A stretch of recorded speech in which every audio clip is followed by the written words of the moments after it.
یہ بات تو مشہور ہے کہ مکے میں آبادی کا آغاز سیدنا اسماعیل علیہ السلام سے ہوا۔ آپ نے 137 سال کی عمر پائی اور تاحیات مکے کے سربراہ اور بیت اللہ کے متولی رہے۔ آپ کے بعد آپ کے دو صاحبزادگان نابت پھر قیدار یا قیدار پھر نابت یکے بعد دیگرے مکے کے والی ہوئے۔ ان کے بعد ان کے نانا مزاز بن عمرو جرہمی نے اقتدار اپنے ہاتھ میں لے لیا۔ اس طرح مکے کی سربراہی بنو جرہم کی طرف منتقل ہو گئی اور ایک مدت تک انہی کے ہاتھ میں رہی۔ سیدنا اسماعیل علیہ السلام کا زمانہ قریباً 2000 برس قبل مسیح ہے۔ اس حساب سے مکے میں قبیلہ جرہم کا وجود کوئی 2100 برس تک رہا اور ان کی حکمرانی قریباً 2000 برس تک رہی۔ بنو خزاعہ نے مکہ پر قبضہ کرنے کے بعد بنو بکر کو شامل کیے بغیر تنہا اپنی حکمرانی قائم کی۔ البتہ 3 اہم اور امتیازی منصب مضری قبائل کے حصے میں آئے۔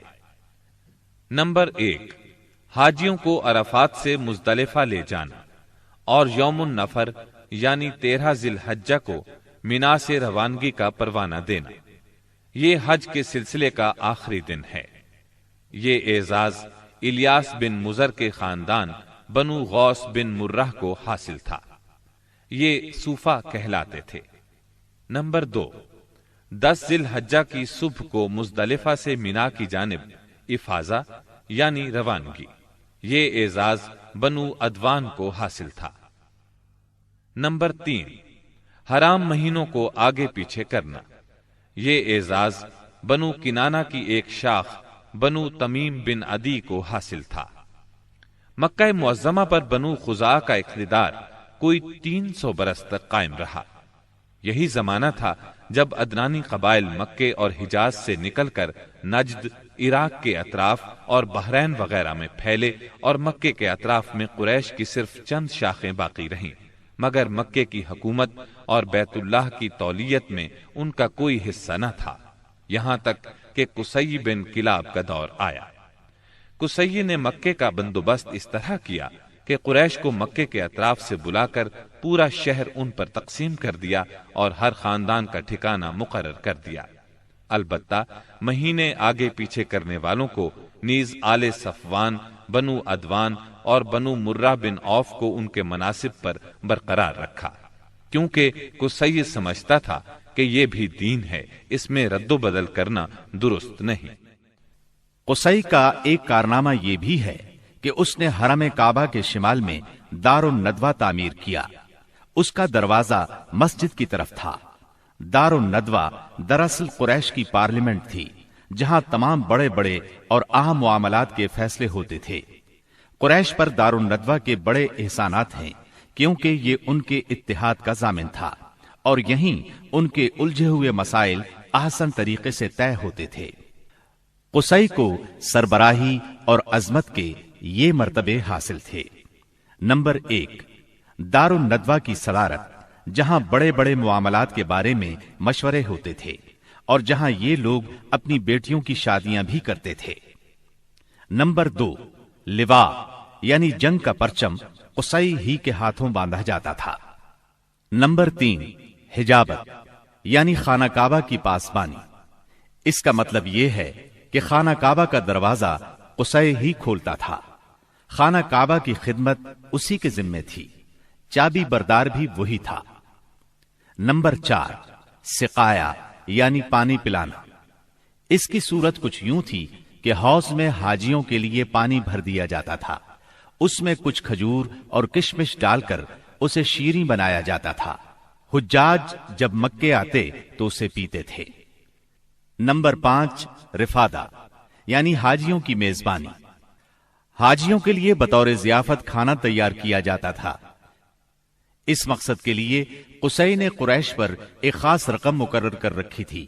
یہ رقم حج کے موسم میں قصی کے پاس جمع ہو جاتی تھی۔ وہ اس رقم سے حاجیوں کے لیے کھانا تیار کراتا تھا۔ جو لوگ تنگ دست ہوتے یا جن کے پاس توشہ نہ ہوتا وہ یہی کھانا کھاتے تھے۔ ان کے علاوہ کچھ اور عہدے بھی تھے جنہیں قریش نے آپس میں تقسیم کر رکھا تھا۔ ان کی تفصیل یہ ہے۔ نمبر 1، ایسار یعنی فال گیری، قسمت کا حال دریافت کرنے کے لیے بتوں کے پاس جو تیر رکھے رہتے تھے ان کی تولیت، یہ منصب بنو جمح کو حاصل تھا۔ نمبر 2، مالیات کا نظم، یعنی بتوں کا تقرب حاصل کرنے کے لیے جو نذرانے اور قربانیاں پیش کی جاتی تھیں ان کا انتظام کرنا، جھگڑوں اور مقدمات کا فیصلہ کرنا، یہ کام بنو سہم کو سونپا گیا۔ نمبر 3، شورا، یہ اعزاز بنو اسد کو حاصل تھا۔ نمبر 4، اشناق یعنی دیت اور جرمانوں کا نظم، اس منصب پر بنو تیم فائز تھے۔ نمبر 5، عقاب یعنی قومی پرچم اٹھانا، یہ بنو امیہ کا کام تھا۔ نمبر 6، قبہ یعنی فوجی کیمپ کا انتظام اور شاہ سواروں کی قیادت، یہ کام بنو مخزوم کے حصے میں آیا تھا۔ نمبر 7، سفارت، یہ منصب بنو عدی کا تھا۔ ہم قحطانی اور عدنانی قبائل کے وطن چھوڑنے کا ذکر کر چکے ہیں۔ ان قبائل میں سرداری نظام رائج تھا، قبیلے خود اپنا سردار مقرر کرتے تھے۔ قبائلی سرداروں کا درجہ اپنی قوم میں بادشاہوں جیسا تھا۔ قبیلہ صلح اور جنگ میں بہرحال اپنے سردار کے فیصلے کا پابند ہوتا تھا۔ سردار کو وہی اقتدار اور اختیارات حاصل تھے جو کسی بادشاہ کو ہوا کرتے ہیں۔ حتیٰ کہ بعض سرداروں کا یہ حال تھا کہ اگر کبھی وہ بگڑ جاتے تھے تو ہزاروں تلواریں بے نیام ہو جاتی تھیں، اور وہ یہ بھی نہیں پوچھتے تھے کہ سردار کے غصے کا سبب کیا ہے۔ اب رہا سیاسی حالات کا مسئلہ۔ جزیرت العرب کے 3 سرحدی علاقے تھے، یہ تینوں غیر ممالک کے پڑوس میں تھے۔ ان کی سیاسی حالت سخت پریشان کن تھی۔ وہاں انتشار کی کیفیت تھی، صورتحال زوال پذیر تھی۔ انسان مالک تھا یا غلام، حاکم تھا یا محکوم، بس انہی 2 طبقوں میں بٹا ہوا تھا۔ تمام تر فوائد سربراہوں کو، خاص طور پر غیر ملکی سربراہوں کو حاصل تھے، اور سارا بوجھ غلاموں کے سر تھا۔ وہ طرح طرح کے ظلم و ستم برداشت کرتے تھے، زبان نہیں کھول سکتے تھے کیونکہ حکمرانی جبری تھی۔ انسانی حقوق نام کی کسی چیز کا دور دور تک وجود نہیں تھا۔